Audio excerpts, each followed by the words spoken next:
A full moon lights the sky as goblins emerge from the tall grass. A masked man stands on a cliff overlooking the monsters as they dash toward him. He meets them head-on and mercilessly chefs them down while demanding for more of a particular something. Currently, a Mexican-inspired merchant crosses the plains when he catches the eyes of a squad of goblins. They quickly mobilize and start chasing the merchant as he screams for help. One of the creatures manages to board his wagon, but an arrow takes it out. The look of relief is all over the merchant's face when he realizes that the arrows are from a unit of warriors. The leader of the party assures him that they will take care of it as the archer unleashes several arrows, which reduces their numbers. The other members of the party show their skills when they use their strengths to deal with their allotment of goblins. Meanwhile, in the city, Fate's stomach rumbles as he stands guard at one of the gates looking unkept. He complains that he's starving. Shortly after, the warriors who dealt with the goblins arrive in town, and Fate overhears one of them proclaiming that he has hit level 6 after that hunt. His comrades are not surprised given the number of enemies they took out.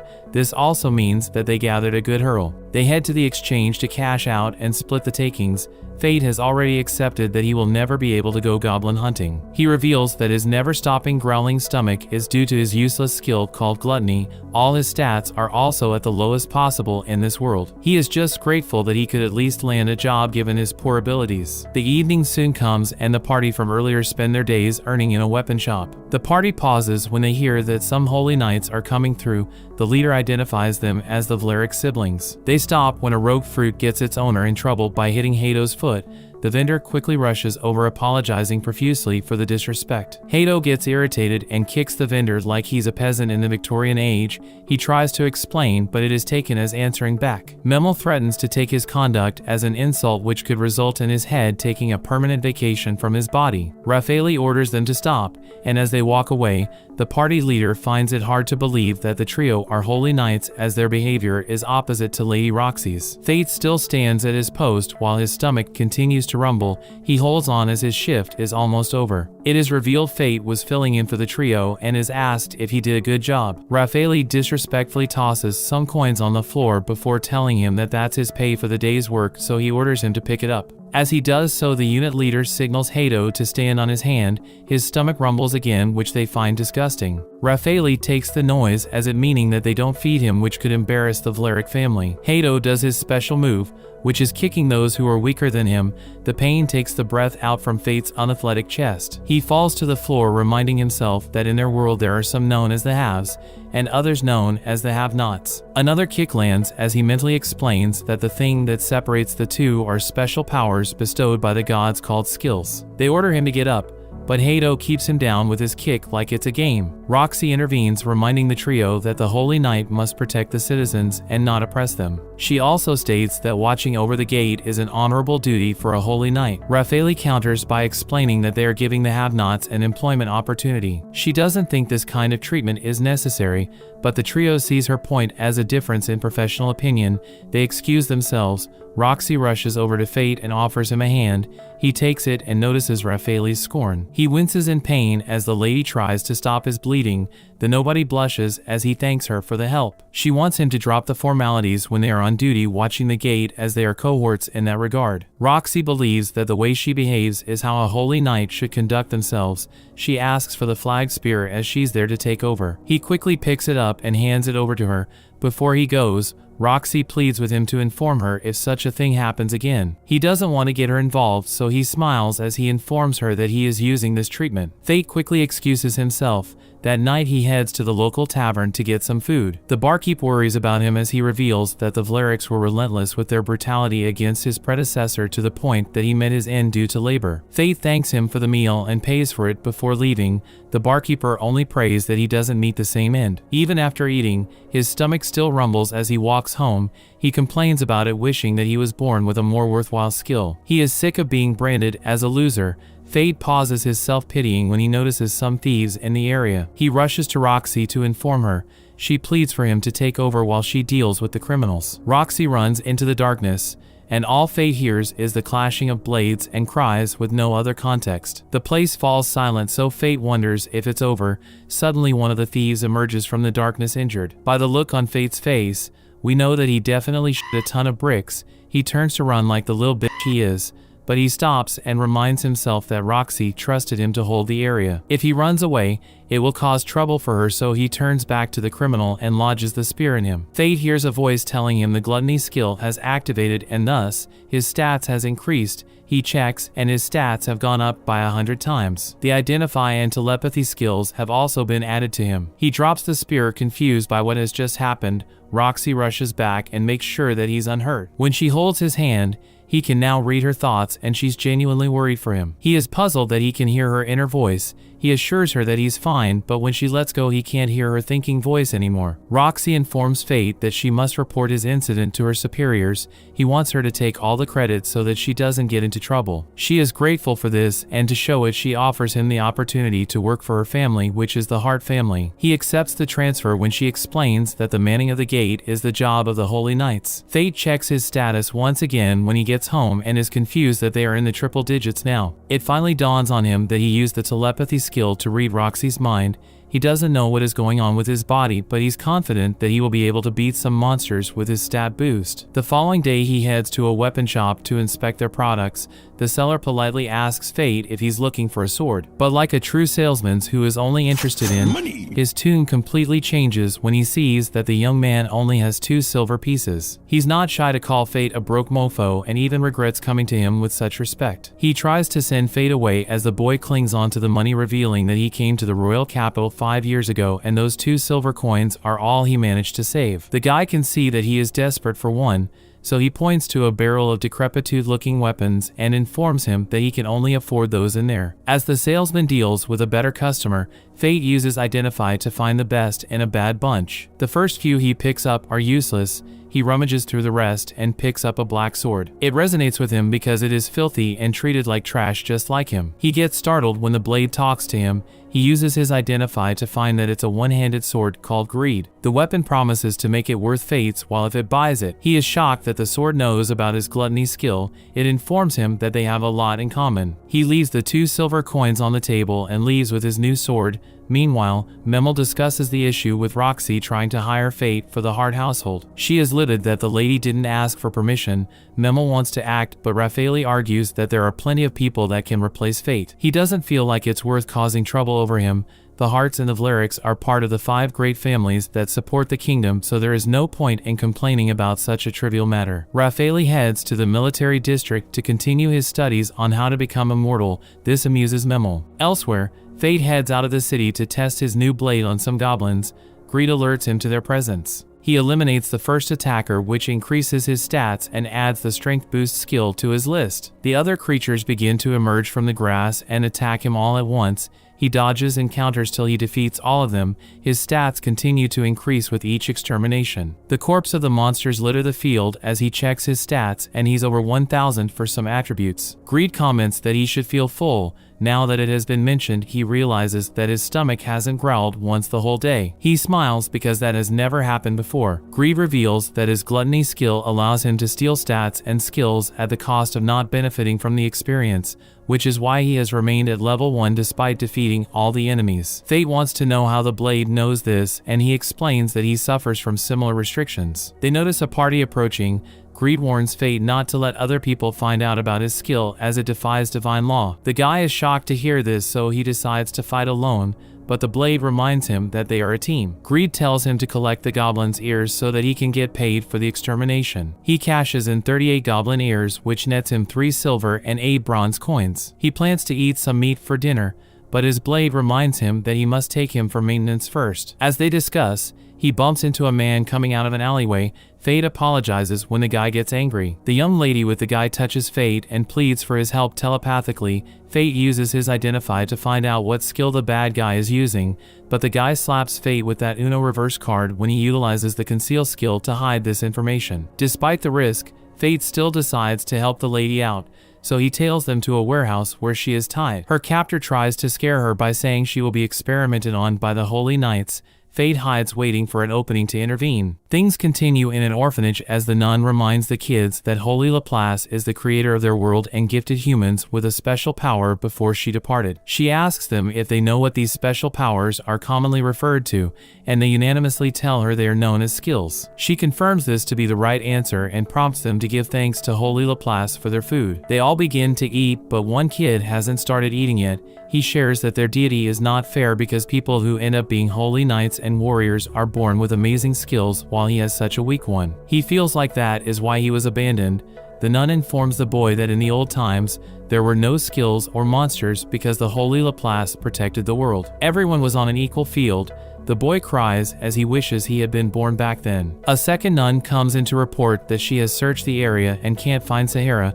It is revealed that she's the one that has been taken by the smuggler. He kicks the post trying to intimidate her before he leaves. Fate comes and assures her that she's going to be fine.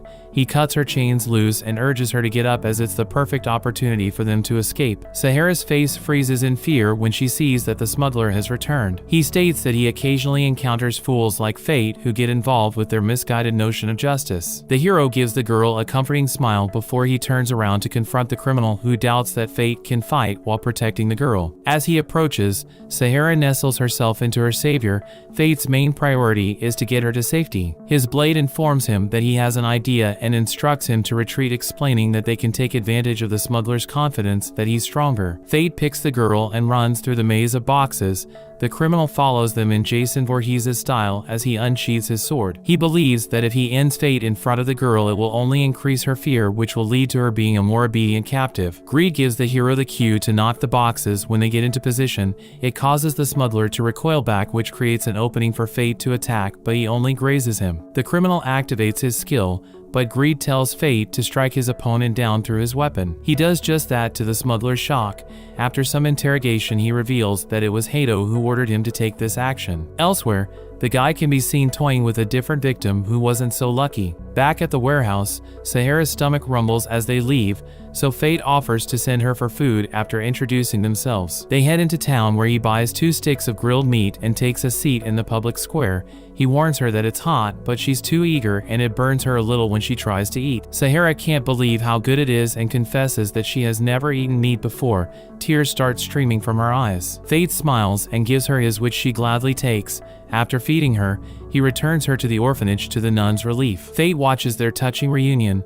The Holy Lady and Sahara thank him. He's a little taken aback and admits that this is the first time in his life that he's being thanked like this because he's got a waste of a skill. Sahara is surprised to hear that he has a weak skill too, since it causes him to get hungry. He approaches the girl and advises her to laugh it off no matter how hard things get, because one day she will find happiness. This triggers a flashback to his father saying the same thing, and he now understands those words as it has helped him till the present. They wave him goodbye as he leaves. On the way home, Greed reveals that his stats have gone up again and he has acquired the one-handed sword technique. The blade congratulates him on getting his first technical skill. Fate is oblivious to what this means, so Greed explains it gives him the tech arts, which are like secret techniques. In this case, he will be able to attack twice in the space of 1 strike. Fate realizes that if the smuggler had landed his attack, he would have been a goner. He criticizes Greed for not warning him. The blade didn't want to interrupt a hero saving a person in need. Fate confesses that if he had known, he wouldn't have risked it.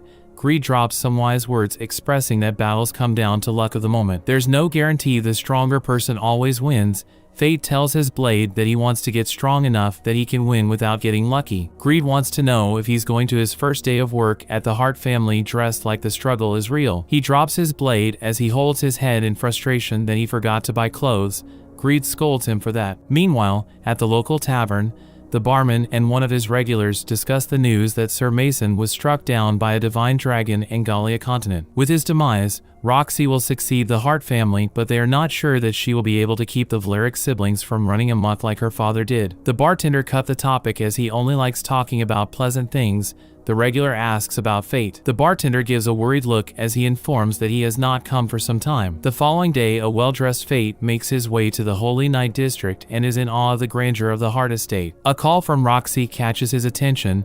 She gives a warm welcome and notices him staring at her. Fate surprises us with some straightforward riz when he tells Roxy that she's so pretty that he's a little speechless. This causes her to blush and returns the compliment, pointing out that he cleaned up quite nicely himself. They head inside the estate. Fate is a little confused when they stop at her father's grave first. Roxy introduces Fate to her dead father and says to him that Fate will be working for the Hart family. She is sure with this addition the manor will be lively again. She reveals to Fate that he lost his life in Gallia 5 days earlier when he encountered a divine dragon. Gallia is a continent that's dominated by monsters. It is the Holy Knight's duty to keep them contained. That responsibility fell on the Hart family in the current year.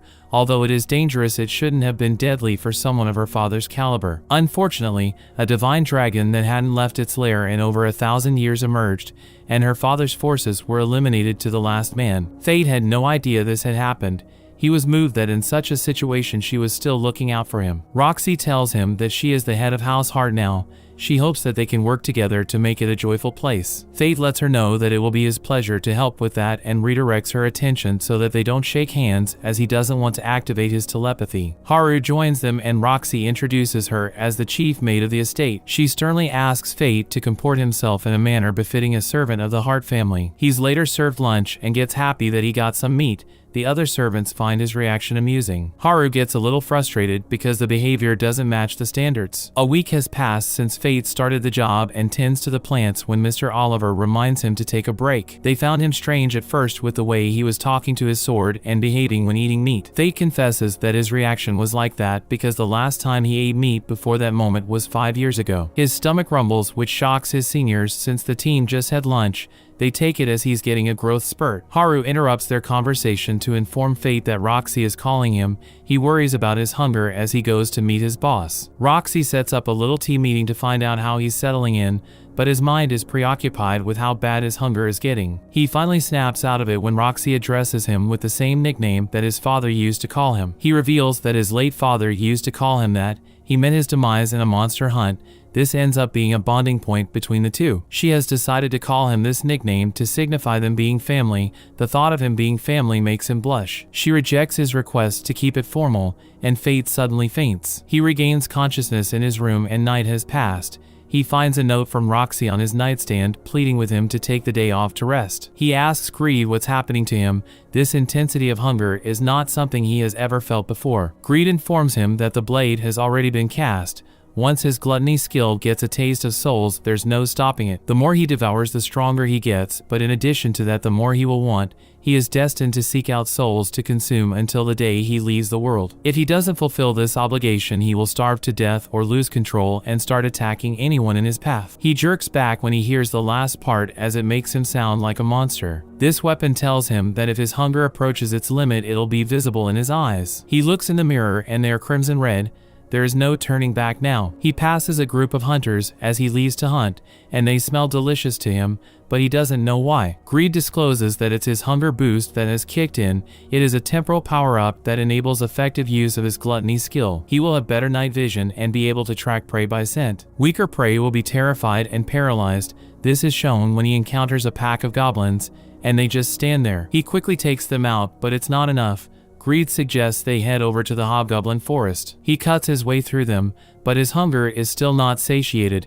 After mauling through countless monsters, his gluttony is suppressed, which is signified by his eyes going back to normal. Fate tells Greed that he never wants to feel like that again. His partner advises him to hunt monsters occasionally and feed souls to gluttony. Their conversation is interrupted by a Goblin King. Fate checks its stats as Greed tells him that the monster isn't much stronger than him, but its health regeneration skill could be a problem. Fate sneaks up on it as it eats the other monsters and lands a critical hit.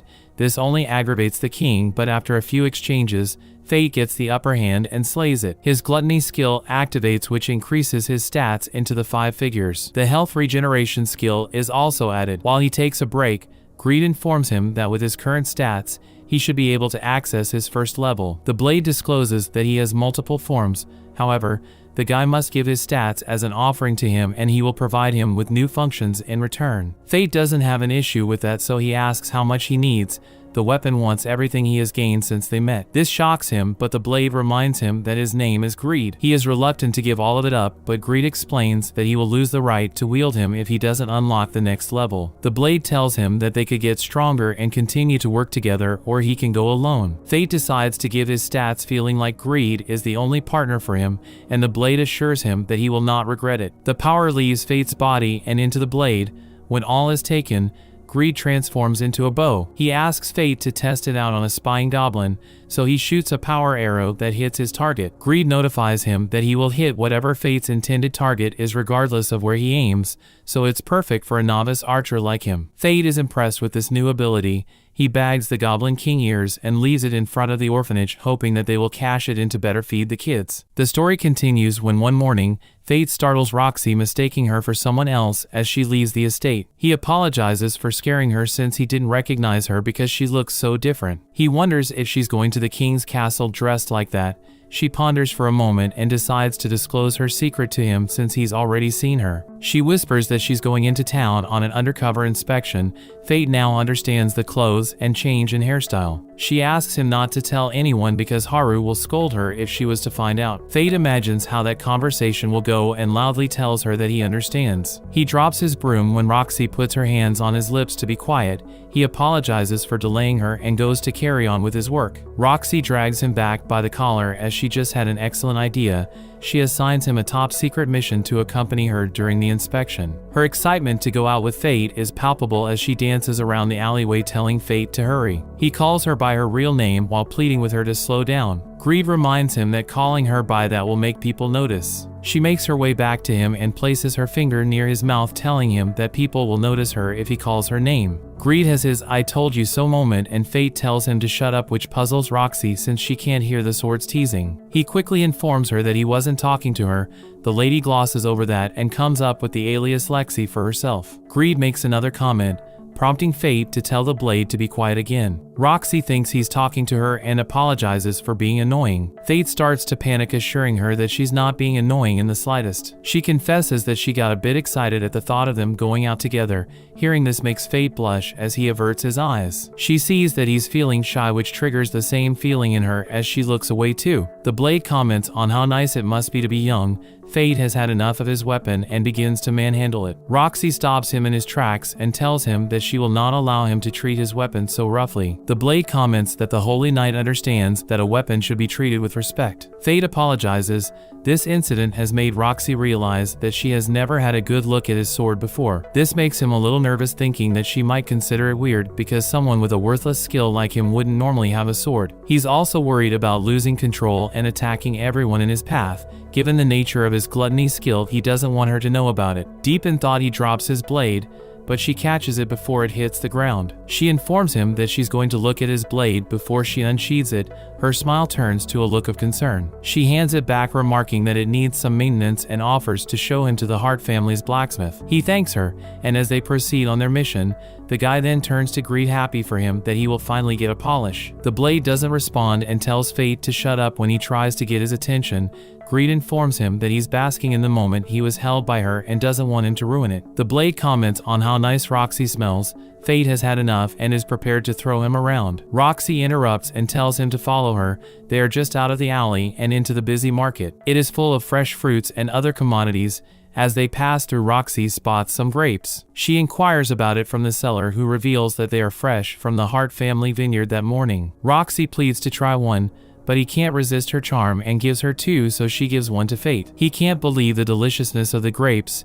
She forgets that she's undercover and comments that this quality is expected from their family's vineyard. This comment catches the attention of the shop owner. Roxy panics as her cover is about to be blown.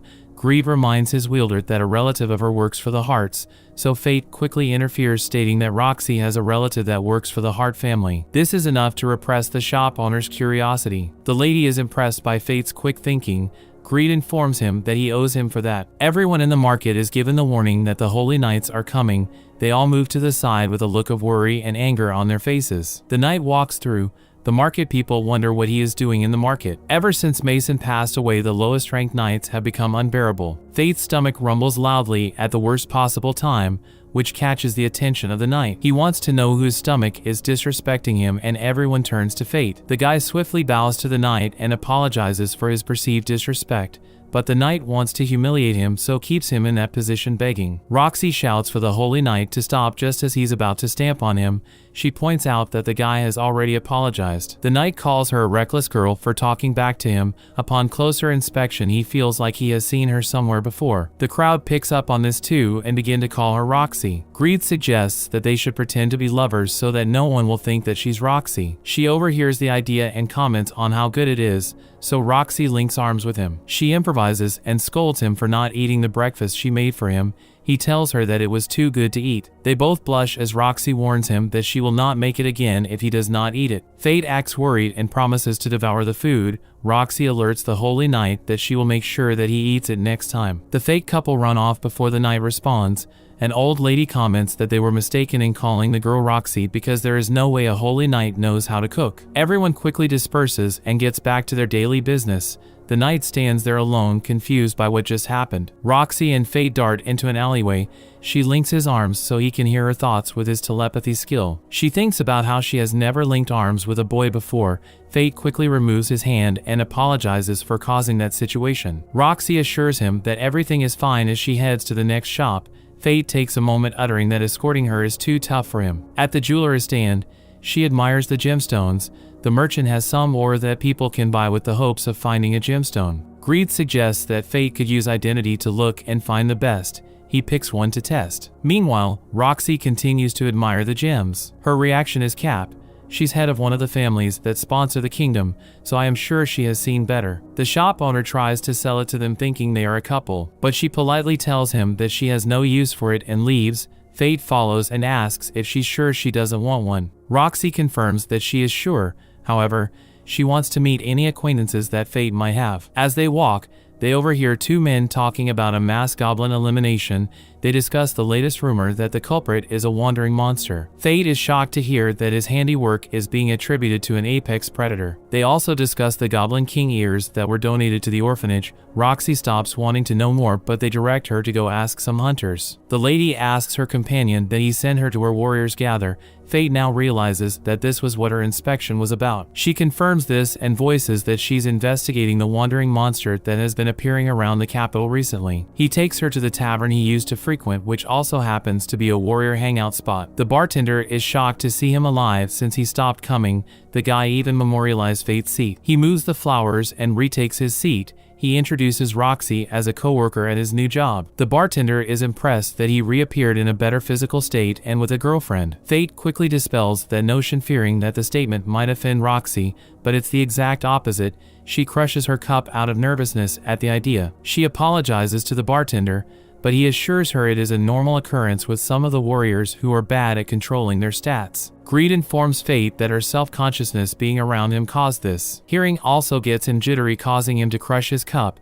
Greed notes that this proves how high his stats have gotten. He serves them their meal and informs them of how a warrior made a fortune from the goblin corpses as their eyes are still intact. Roxy speculates that it could have been a wandering monster that has migrated from another region. This will be bad for business since the major trading route passes through that area, and people are less likely to use it if they fear for their lives. Fate starts to feel a little guilty, but his thoughts turn to Ad, who joins them. The old man discloses that the popular theory is the roaming monster is a lich. Roxy gives her opinion that it's quite a threat if that is true. Ad reveals that a holy knight is taking direct action to deal with it. Everyone is surprised to hear that, but for their own reasons. Greed informs Fate with his stats drained he doesn't stand a chance against the holy knights. Ad wonders why a lady is so curious about the wandering monster. While she tries to come up with an excuse, Fate is worried about how Roxy will react if she sees him rampaging. Their conversation is interrupted by some warriors who try to harass Roxy shortly after they enter, but she blows their leader back. They are all stunned because it's only a holy knight that could pull a technique like that. Roxy finally reveals herself. The hunters apologize in fear and even offer their money as compensation for the trouble. Roxy finds it sad and shameful that the people the holy knights are supposed to protect are so afraid of them. She alerts them of her father's dream of creating a world where the holy knights can laugh alongside the kingdom's subjects. Fate intends to support her in realizing this dream. She shows mercy and befriends the warriors. So they drink, eat, and play bar games together. Roxy later takes Fate to their family's blacksmith where Greed gets a quality polish. The aesthetic beauty of the blade is on full display and Greed is happy that he's back to his original self. Fate thanks her for the help as the blade was long overdue for maintenance. She rather thanks him as his aid helped her learn more about the wandering monster. Fate wants to know why she didn't know about the hunt for the monster. Roxy reveals that the Vlarik family is leading the operation and didn't include her. A shout from Hato followed by a child cry and notifies them to a developing commotion. Roxy arrives on the scene and orders him to release the child. The Vlariks explain that they are only taking a lost child into their protection. Fate presses Hato's hand, forcing him to let go of the kid. Raffaele comments on how well Fate seems to be doing. He simply nods and heads back to Roxy's side. She informs them that they will see that the young one is returned safely. She confronts Raffaele about him not informing her about the hunt. He lies, saying they thought she was still mourning her father's passing. Raffaele acknowledges that and leaves with his family members. Fate and Roxy feed the hungry child. This reminds him of an incident 5 years prior where a holy knight fed him. He ponders on what happened to her. The two eventually find the kid's mother. She thanked them for the help and Fate is in awe of Roxy's beauty as her face lights up for doing the good deed. They head back to the mansion where they are scolded by Haru. Fate low-key hopes that days like this last forever, but he is worried about Roxy finding out about his hunts. Greed suggests he buy a mask, which he does. It has perception warping magic, making the wearer look different to whoever sees them. He also uses his identity to buy a rock that has a gem inside. He presents it to Roxy as a gift and appreciation for the new job, which has given him food and friends that he considers family. She cracks it open and loves the gems inside, promising to treasure it. She wants to give him a gift in return and contemplates giving him a year's supply of meat or a whetstone for sharpening his swords. Greed asks him to take the whetstone, but he rejects them all. Meanwhile, the Vlarik family has a meeting where it is revealed that their hunt for the monster is just a front for their excursion to Gallia. One night some hunters stumble on a field of defeated monsters and express their frustration that Fate got to the goblins before them. While they wonder when the Holy Knights are going to do something about him, the group gets startled when he appears before them and runs away, calling him the Lich Corpse. Greed loves the sound of his warrior's name. However, Fate is more concerned about getting strong enough to face the Holy Knights when they eventually come for him. The following morning, he whines about the taxing nature of his double life when he's interrupted by Roxy. She informs him that he will be needed for another secret mission. The guy assumes that it's another inspection. The quest is revealed as the lady points out the Hart family's vast orchid as their carriage enters their territory. She wanted him to have a closer look at their operations since he showed interest when he found out at the market that the family grows grapes. They arrive at the farmhouse and are greeted by Aisha, who is Roxy's frail mother. The girl rushes out concerned to tell her that she didn't need to come to welcome them given her condition. The mother assures her that she feels better on this day. Roxy introduces Fate as the latest servant she hired. The guy nervously greets Aisha.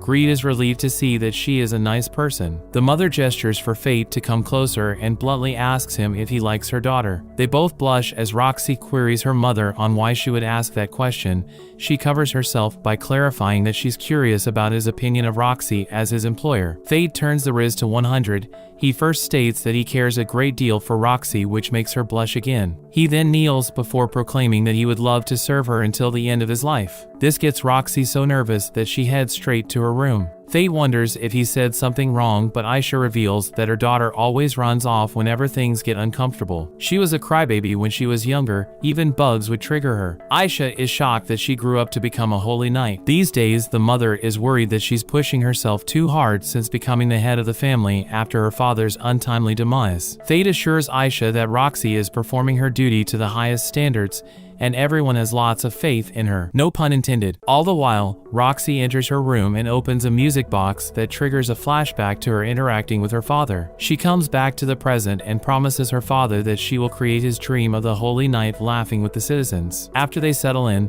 the two head to the orchid and help with the harvest. They go on break and Fate is given freshly juiced grapes, which he enjoys with some of the native workers. He comments on how delicious it tastes.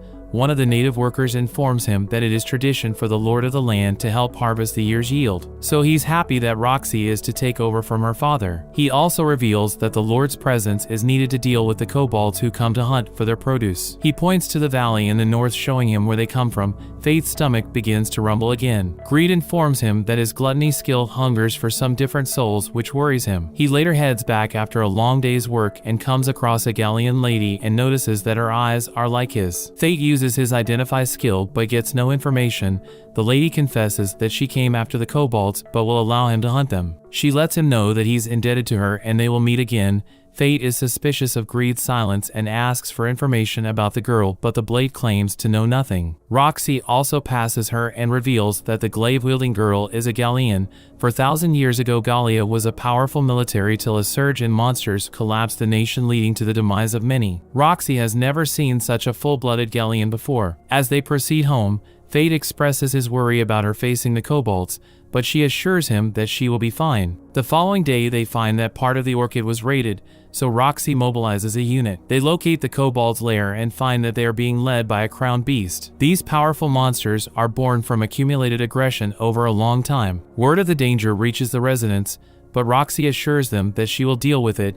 That evening, Fate launches an assault on the lair despite him being weaker than the crowned beast. However, he closes the gap by defeating most of the fodder.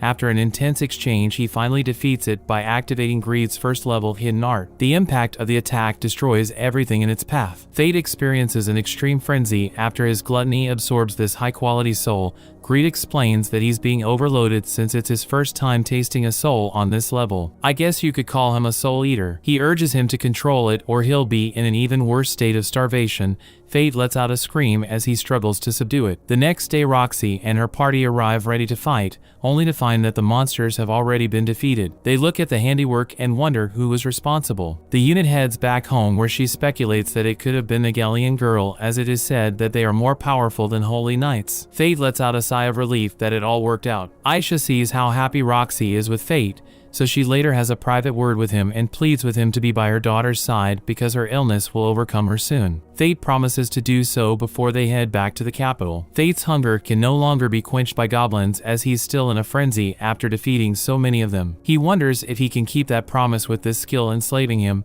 He must put on an eye patch to hide his eye during the day. He heads to the tavern, where he learns that Hado will be joining the hunt for his alter ego corpse. He also hears about the expedition to Gallia. Roxy is going to be sent along with the Vlerick family. Fate pleads with her not to go, but she has already made her decision. It pains him because he knows the Vlerick are going to use this as an opportunity to eliminate her. The Hart family is a nuisance to them and their plans.